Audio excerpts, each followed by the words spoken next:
Bonjour et bienvenue sur la chaîne Le Culte du Dé.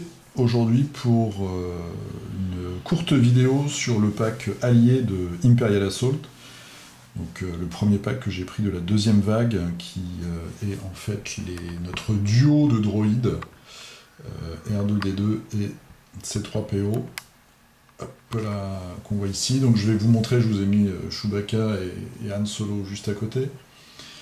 Je vais vous montrer le contenu de ce pack. Donc déjà nous avons les deux figurines. Alors j'ai regardé le premier film de la trilogie originelle. Je me suis pas attaqué aux yeux, normalement ils sont un petit peu rouges et il y a un point noir au milieu, mais c'était vraiment trop petit pour moi.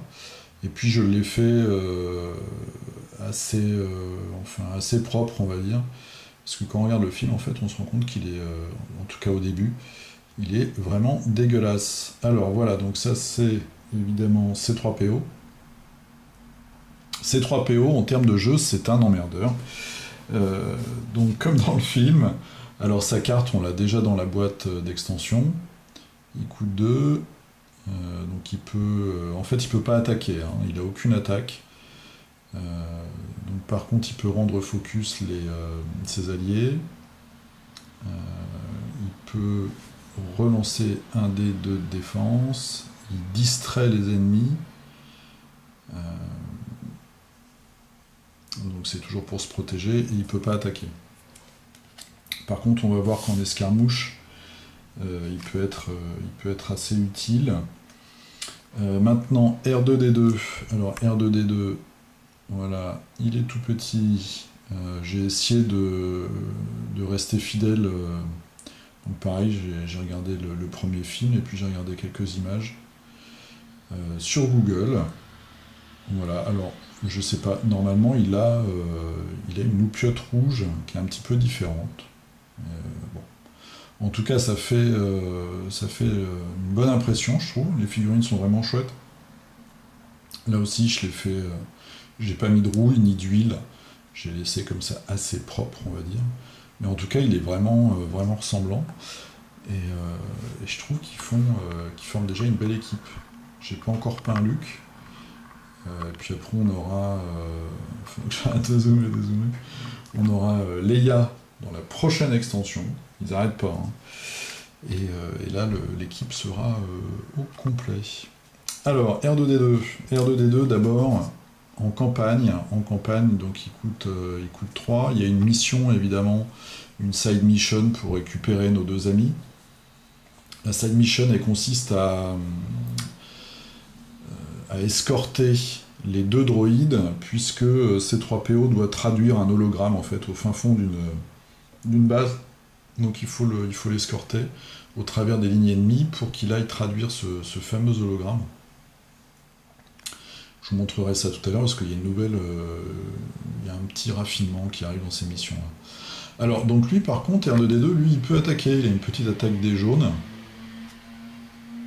Il permet de régénérer aussi avec service, son action service, les droïdes ou les véhicules. Bon pour l'instant ils n'ont pas de véhicules les rebelles.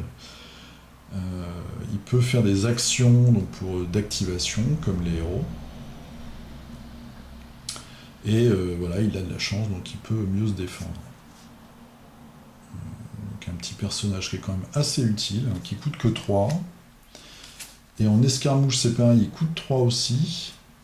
Donc voilà. Ça, c'est ce qu'il a tout le temps. Donc Weekend, c'est aussi la nouvelle... ce qu'on a vu, la nouvelle condition qui arrive avec cette extension. Quand on est adjacent, alors il a quelques petites actions intéressantes. Quand on est adjacent à un terminal, on tire une carte, une command card. Ça c'est pas mal. Donc il peut régénérer aussi les droïdes et les véhicules. Et il est toujours chanceux à la défense. Il rajoute un dé. Un résultat comme ça. Donc voilà, sinon il a toujours sa petite attaque jaune. Ça c'est les cartes de personnages, donc la campagne je vous ai dit c'est escorter nos deux amis pour aller traduire un hologramme. Là je vais vous montrer vite fait le plan, ça c'est la mission d'escarmouche. Donc il y en a deux, évidemment il y a deux cartes, et vous voyez maintenant ils ont il y a une nouvelle mécanique de tunnel. Donc en fait, entre certains endroits, ils ont mis comme ça 2 symboles et on peut passer de l'un à l'autre. On passe sous les murs infranchissables. Bon. Donc ça, c'est une nouvelle idée, on va dire. On a nos 2 cartes escarmouches, évidemment, comme d'habitude, dont une où il faut aller récupérer un holocron. Moi, j'avais vu ça dans le MMO, en fait, Star Wars. Et puis l'autre, je me souviens plus ce que c'est l'autre mission, il faut aller récupérer des caisses, je crois, comme d'habitude. Voilà, donc 2 cartes d'escarmouche. On a donc la side mission dont je vous parlais tout à l'heure, où on va escorter nos petits amis pour les avoir ensuite comme alliés. Et puis on a enfin des cartes, voilà, on a 5 cartes pour le mode escarmouche, donc les command cards. La première qui coûte 0, hard to hit, donc on relance un dé de défense.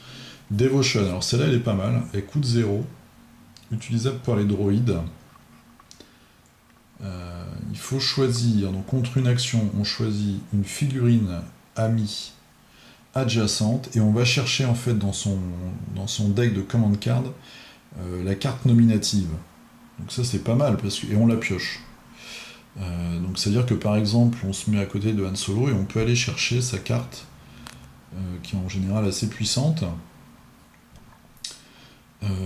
Ça permet de réduire un peu le hasard. Bon, il faut savoir qu'il faut déjà quand même, enfin, faut tirer cette carte là, donc ça réduit quand même un peu le hasard, ça nous permet d'avoir une carte signature, on va dire, plus rapidement. Après on a celle-ci, single purpose, donc but unique, on va dire. On utilise au début de l'activation et on peut faire son action spéciale 2 fois de suite contre 1 point, ça c'est pas mal. Et enfin on a les 2 cartes qui sont vraiment marrantes, les 2 cartes thématiques, donc celle de R2D2 contre une action, lui il va interagir avec un terminal, et jusqu'à la fin du round, on a le contrôle de tous les terminaux, même si l'ennemi en fait est adjacent à un autre terminal qui se trouve à l'autre bout de la carte par exemple. Donc ça veut dire qu'on va tirer des cartes commande bonus grâce à cette action. Voilà, elle coûte 2, c'est quand même très puissant je trouve. Et on a Etiquette and Protocol pour C3PO, donc lui c'est vraiment par rapport au film. Contre une action, il choisit une figurine hostile et une figurine amie, qui doivent avoir l'une envers l'autre enfin non, toutes les deux doivent être dans notre ligne de vue, et elles vont pas avoir le droit de s'attaquer l'une l'autre. Donc c'est assez marrant.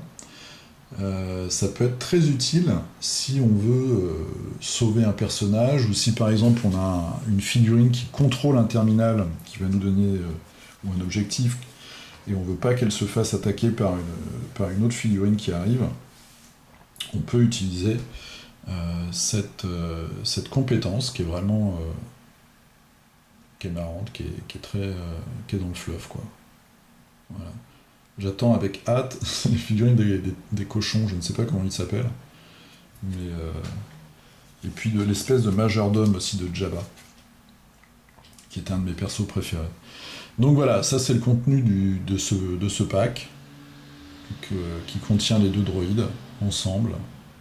Bon, les figurines évidemment, elles sont très chouettes. Elles sont quand même assez faciles à peindre.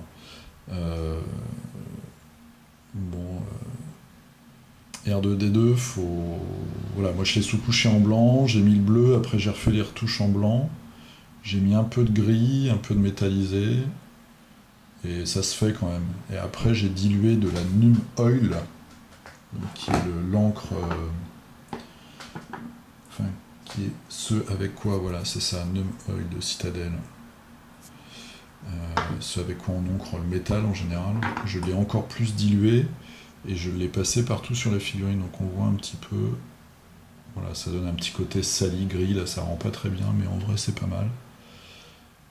J'ai mis aussi quelques parties en gris, voilà, et puis j'ai regardé des photos pour essayer de respecter au maximum l'aspect de notre droïde. Voilà. Eh bien écoutez, je vous dis à la prochaine, donc là je suis un peu concentré sur Imperial Assault, surtout dans la peinture des figurines, pour essayer de vous présenter une partie d'ici peu. Je vous dis à plus, salut!